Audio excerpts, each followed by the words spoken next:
House wife हूँ और मेरा सवाल ये है कि एक औरत तकरीबन 30-32 साल किसी एक आदमी के साथ ज़िंदगी बसर करती है, उसके साथ वो छोटे से छोटी चीज़ को महसूस करती है, घर बनाती है, सब करती है, और उसके बाद अगर वो शौहर छोड़कर किसी और औरत की तरफ इन्वॉल्व होता है, तो क्या ये कानून नहीं बनना चाहिए कि उसको बंद गली में छोड़ने के बजाय, उसके बच्चों को जहनी मरीज़ बनाने के बजाय उसको भी सर की छत दी जाए?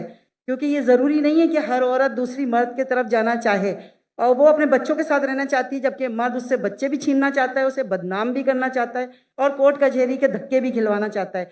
जबकि मैं खुद देखती हूँ कि कोर्ट कचहरी में ऐसी खवातीन का ढेर लगा हुआ है जिन्हें इंसाफ नहीं मिलता, जो अपने माँ बाप के जी शुक्रिया जी, थैंक यू। इनका सवाल था कि एक औरत अपने शौहर के साथ रहती है 32 साल और बच्चों की देखभाल करती है, फिर कुछ साल बाद वो छोड़ के दूसरे से बीवी से शादी करता है, तो उसका फर्ज नहीं होता है कि वो बच्चों को देखे। ये तो इस्लाम में हक है कि अगर तलाक हो जाता है, तलाक क्यों, उसके ऊपर बहस नहीं करता हूँ किसी गलती, बीवी की गलती थी या शौहर की गलती थी। बीवी बोलेंगे शौहर की गलती है, शौहर बोलेंगे बीवी की गलती है। कभी मिला ही नहीं जिसने बोला मेरी गलती है। कुछ लोग मिलते, बहुत कम लोग। तो जब तलाक होता है तो हर कोई दूसरे को कोसता है। लेकिन आपने कहा कि बच्चे छूट जाते, बच्चों को कोई देखभाल करता नहीं। इस्लाम के अंदर तलाक के बाद भी बच्चों को देखभाल करने का फर्ज है शौहर का, जब तक वो बच्चे बालिग नहीं बनते। ये बेसिक रूलिंग है, इसमें कोई दो राय नहीं है। अगर माँ बच्चे का देखभाल करती है तो शौहर को अपनी बीवी को, जो पुरानी बीवी थी, उसको महीने का खर्चा देना चाहिए बच्चों की देखभाल करने के लिए। ये कॉमन है, इसमें कोई दो राय नहीं है। तो इसके लिए आपको लीगल सिस्टम इस्लाम में, इसमें इसकी पूरी तफसील है। अगर यहाँ फॉलो नहीं हो रही है, ये आप मलेशिया में जाइए, माशाल्लाह मलेशिया में शरिया कोर्ट है। इसलिए 15 ममालिक से जब मुझे ऑफर आया था, पहले तो मैं घूमने आता था, तकरीर करता था, पता ही नहीं, तहकीक की पूरी। मलेशिया में भरे 63% मुस्लिम थे, लेकिन वहाँ का कानून, इस्लामिक कानून माशाल्लाह, फेडरल कोर्ट भी है, इस्लामिक कोर्ट भी है। तो ऐसे मामला वहाँ का सोल्यूशन एकदम माशाल्लाह, एकदम जस्ट है। तो यहाँ भी अगर इस्लाम में सब कानून बने हुए, क्या होना चाहिए, किसको कितना देना चाहिए, खर्चा सब है, ये इस्लाम में है। नहीं इस्लाम में, यहाँ नहीं तो मैं तो अभी जो यहाँ नहीं तो मेरी गलती है, तो मेरी गलती है। मेरा ख्याल है कि एक कानून ऐसा बनना चाहिए कि जिसके अंदर अगर औरत के साथ इस तरह का कोई मामला आता है जो उसमें बहुत लॉन्ग टाइम बाद अगर मर्द उसके साथ इस्लाम में कानून तो उसे सर की छत दे, इस्लाम में औरत को दे। इस्लाम में कानून है। अभी पाकिस्तान में उसका इम्प्लीमेंट नहीं हो रहा है, तो मेरी गलती क्या? बराबर ना? आपको मलेशिया में आके रहने का तो मैं इंतजाम करता हूँ इंशाल्लाह। इसीलिए मैं मलेशिया चुना।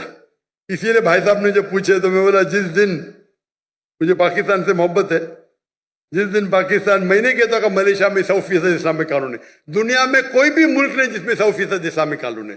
किसमें कम है, किसमें ज्यादा है, किसमें इकोनॉमिक्स है, किसमें ये है, मुख्तलिफ है। लेकिन ओवरऑल देखेंगे तो मलेशिया का जो मयार है overall is best in the full world according to me. ये मेरी तहकीक है।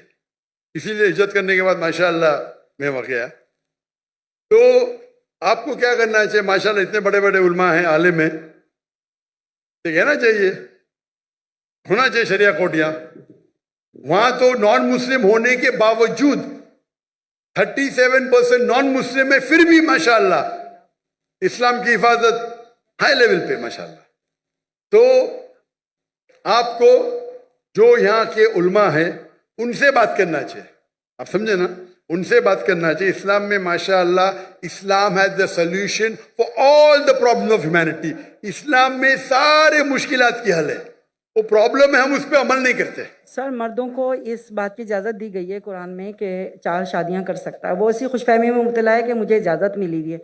वो औरत के साथ हर तरह का मजालिम ढालने को तैयार है, उसका हक मारने को तैयार है, और उसके हक के लिए ना यहाँ कानून कुछ करता है, ना कोई लॉ बनाता है। बस औरत जूतियाँ रगड़ती है कोर्ट कचहरी में, या फिर वो अपने माँ बाप के घर में जाके उनको जहनी मरीज़ बनाती है, या بس اس طرح کا معاملہ ہے کہ میں چاہتی ہوں کہ اگر گورنر ہاؤس میں گورنر صاحب اور آپ مل کے کوئی ایک ایسا قانون بنا دے جس میں مرد کبھی عورت کی پھر حق تلفی نہ کر سکے، کیونکہ قرآن کو تو لوگوں نے پس پشت رکھ دیا ہے، کوئی نہیں سننا چاہتا عورت کی فریاد کو کہ عورت کہاں جا کے کھڑی ہو جاتی ہے جو اپنے چھوٹے یا جوان بچوں کو لے کر کے۔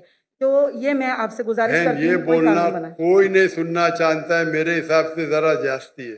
گورنر صاحب سنتے، میں بھی سن رہا ہوں، میں سن رہا ہوں نا، کر کچھ نہیں سکتا ہوں الگ بات ہے، یہ بولنا کوئی بھی نہیں سن سکتا ہو، یہ کوئی بھی، اکثر لوگ نہیں سنتے، بولو میں مانوں گا، کوئی بھی نہیں بولنا ذرا، ٹھیک ہے کہ نہیں؟ تو اگر مرد زیادتی کر رہے آپ بھی مت کیجئے، آپ سمجھے نا؟ تو اس کے لیے لیکن آپ کو ان لوگوں کو اپروچ کرنا ہے، ماشاءاللہ گورنر صاحب ہے اور باقی علماء ہیں، اپروچ کر کے آپ کو اس کا حل نکالنا چاہیے۔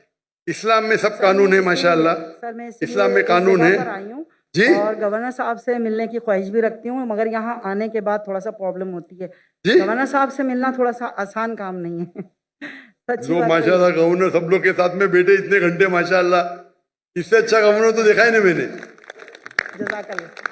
جتنا میں 4 دن میں دیکھا اس کے بارے میں بات کر رہا ہوں۔ ماشاءاللہ دیکھو وہ گیٹ نہیں کھولے تو میں نے ان سے کمپلین کیا تو گیٹ کے اوپر جا کے اور خود جا کے کھولے، خود کھولے۔ مجھے یہاں تقریر کرنے کی پرمیشن نہیں ملی تھی، پتہ آپ کو؟ پاکستان میں مجھے تقریر کرنے کی پرمیشن نہیں دے رہے تھے، وہ گورنر صاحب آئے، اللہ ان کو جزائے خیر دے، کھل کے بول رہا ہوں میں، چاہتے تھے کہ میں 2000 کی مجمع میں زیادہ دوں نہیں، 1000 2000، شرم کی بات ہے نا، انڈیا میں 10 لاکھ، پاکستان میں 2000، ابھی تو کچھ مقابلہ ہے، 50,000 60,000 تو 80,000 ہے ماشاءاللہ، کچھ تو لگتا ہے نا، کچھ تو ناک رہ گئی۔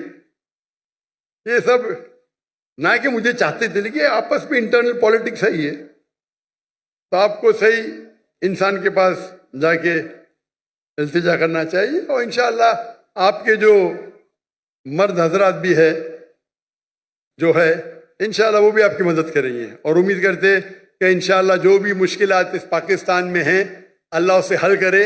امید ہے کہ انشاءاللہ کہ پاکستان کے بھائیوں اور بہنوں قرآن پہ عمل کرے، سمجھ کے پڑھے بھی، اور انشاءاللہ امید ہے کہ انشاءاللہ پاکستان اور پوری دنیا میں شریعت انشاءاللہ حافظ ہو۔ وآخر دعوانا الحمدللہ رب العالمین۔